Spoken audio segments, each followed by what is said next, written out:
Bonjour, bienvenue Super Petit Robert Naturopathe pour notre live quotidien. Wouhou!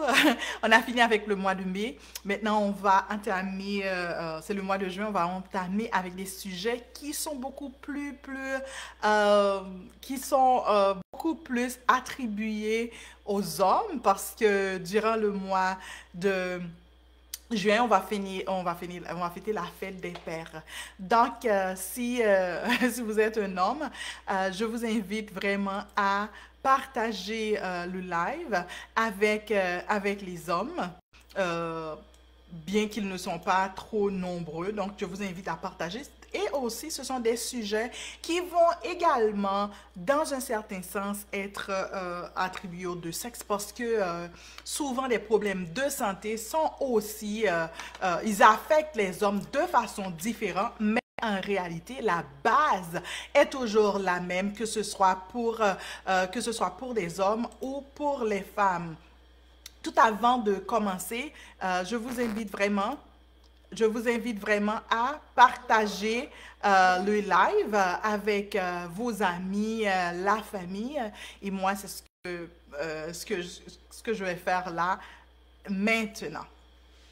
OK. Donc, le sujet aujourd'hui, c'est un sujet assez intéressant parce que j'ai des appels. J'ai des appels pour des gens qui me disent Perpétue, j'ai un problème d'érection. Et surtout, hein, ce ne sont pas des hommes qui sont vraiment âgés, ce sont des hommes dans la quarantaine, milieu de la quarantaine, qui ont ces problèmes-là. Donc, c'est pour ça, aujourd'hui, on va entamer ce sujet concernant les problèmes d'érection. Et si vous voulez beaucoup plus d'informations, n'hésitez pas à me le faire savoir parce que je vais mettre mon lien dans la section des commentaires. Donc, encore une fois, bienvenue. Je suis Perpétue Robert, je suis naturopathe et j'aide les gens à sortir, à prendre soin de leur santé de façon naturelle.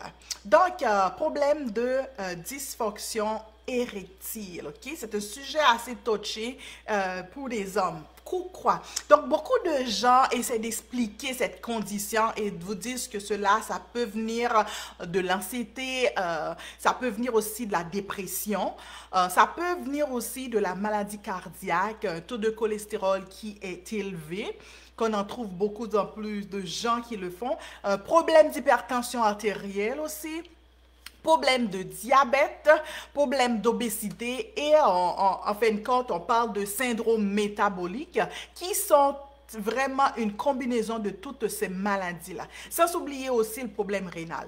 Quand on dit syndrome métabolique, on parle vraiment d'hypertension artérielle élevée, on parle de problèmes de diabète, on parle d'obésité, surtout l'obésité abdominale, qu'on peut même aller jusqu'à dire une obésité morbide, et un taux de cholestérol élevé. D'habitude, on les appelle les de quartered, ok? Ce sont des quatre choses qui d'habitude marchent ensemble, ok? Donc, mais toutes ces conditions-là, c'est vraiment ce qu'on appelle des symptômes. Et les symptômes de quoi? C'est un symptôme de résistance à l'insuline. Ça veut dire que c'est un problème élevé d'insuline, c'est un problème de taux d'insuline qui est élevé au niveau du sang.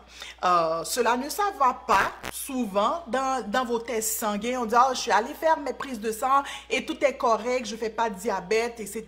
Mais sans pour autant, on n'a pas vraiment analysé, on n'a pas vu le taux d'insuline qui est élevé dans le sang, n'a pas été vraiment prélevé. Et toutes ces conditions-là, ce sont des conditions qui sont liées beaucoup au prédiabète. Donc, ça veut dire que la personne n'est pas déclarée diabétique en tant que telle, mais le taux, il passe un nombre de temps très souvent avec un taux d'insuline élevé dans le sang. Et qu'est-ce qui arrive? Le fait que l'insuline reste élevée dans le sang, ça détruit la ligne de ces artères-là, Donc, il va cibler le système vasculaire, le système de la couche épithéliale des artères du corps. Ensuite, ça va faire en sorte que ça va également baisser la testostérone. Puis, on vient avoir une cascade de problèmes de tension artérielle, de problèmes cardiaques, etc. Donc, le taux d'insuline qui est assez élevé, la couche épithéliale est attaquée. OK? Donc, et puis, dès que c'est attaqué, ces autres problèmes-là vont surmonter et on va avoir l'effet de cascade, comme on l'a dit. Donc, comment est-ce que ça débute, ok? Il faut savoir que au moment où que le médecin vous déclare que vous êtes diabétique, vous avez des problèmes de résistance à l'insuline, des fois, depuis plusieurs années en général. Cela commence par un dysfonctionnement de la circulation sanguine, c'est-à-dire que le sang ne coule pas comme il devrait être, la circulation ne se fait pas comme il devrait se faire. Et en raison d'une faible circulation, qu'est-ce qui arrive? La dysfonction érectile commence. On va voir que la personne va de temps en temps, va donner des ratements, s'il vit une période de stress assez élevée, il commence à avoir le problème de circulation en tant que tel. C'est pourquoi donc, ça peut prendre plusieurs années jusqu'à ce que la personne devienne problème d'érection complète. Ce qui arrive souvent, on va essayer de donner des suppléments qui vont booster le testostérone. Mais qu'est-ce qu'on va remarquer? Que cela ne va pas régler la condition en permanence. Ça peut donner des soulagements, ça peut marcher pendant un certain nombre de temps, mais au fil du temps, qu'est-ce qui arrive? Le problème n'est pas résolu, ça va encore refaire surface. Donc, c'est une solution temporaire quand on donne un supplément qui va booster le taux de testostérone. Ce qu'il faut réserver, ce qu'il faut vraiment aller résoudre dans cette situation-là, c'est le problème de prédiabétique. C'est le problème de la résistance à l'insuline. En fait, on peut dire c'est le problème d'un taux de glycémie assez élevé pendant un certain nombre de temps. OK? Donc, c'est sûr que dès qu'on mange, on va avoir un taux d'insuline qui est élevé. Mais quand le taux d'insuline reste élevé considérablement pendant une longue période de temps, c'est là que le problème s'établit.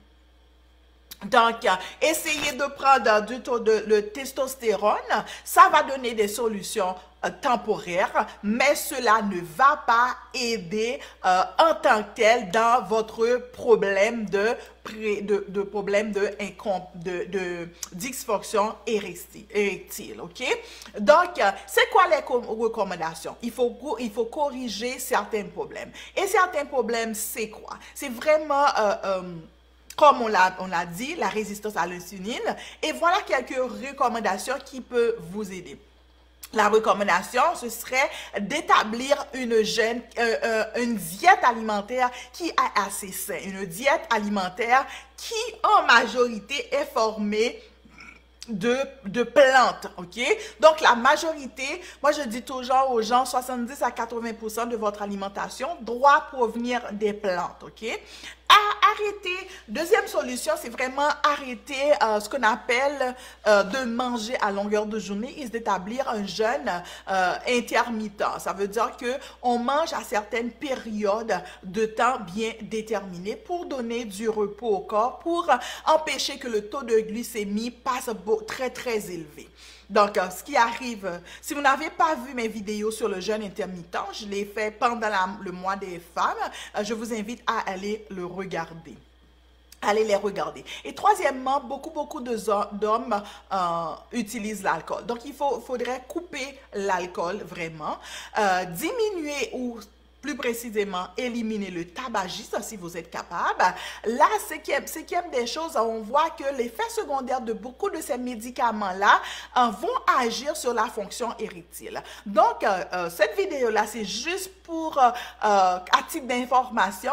Donc, voyez avec votre médecin ou établir un programme pour voir comment est-ce que vous allez rétablir votre alimentation, comment vous allez rétablir une mode de vie beaucoup plus saine et de temps en temps à diminuer vos médicaments pendant que vous corrigez votre régime. couper le sucre et les céréales raffinées qui font un ravage sur la santé. Ensuite, on a parlé aussi de éliminer le sirop de maïs qui est à haute teneur de fructose. Si vous habitez dans la région de l'Amérique du Nord, beaucoup d'entre nous utilisent des suppléments, pas des suppléments, des aliments qui sont très riches en fruits et en sirop de maïs. Et ce sirop de maïs-là, qu'est-ce qu'il fait? Ça augmente votre résistance à l'insuline. Ensuite, la septième des choses, c'est éviter l'huile de soya, plus précisément les huiles végétales. Allez obtenir... utilisez beaucoup plus des huiles qui sont beaucoup plus saines, par exemple de l'huile d'olive. Et il y a des gens même qui trouvent des solutions à diminuer ou à éliminer totalement l'huile dans l'alimentation, ce serait bien. Donc, c'est tout cela que je vous invite à faire. Je vous invite à aller regarder d'autres vidéos sur ma chaîne YouTube qui est disponible. J'ai mis toutes mes lives sur la chaîne YouTube. Et en attendant aussi, si vous avez besoin de consultation en naturopathie, vous voulez vraiment opter pour une option beaucoup plus naturelle, je vous invite à prendre une consultation qui pour le moment c'est un 15 minutes gratuit où je pourrais voir comment est-ce que je peux vous aider, comment est-ce qu'on peut mettre un plan pour vous aider dans votre question de santé. Et en plus, si vous êtes intéressé, on pourrait s'asseoir ensemble et établir un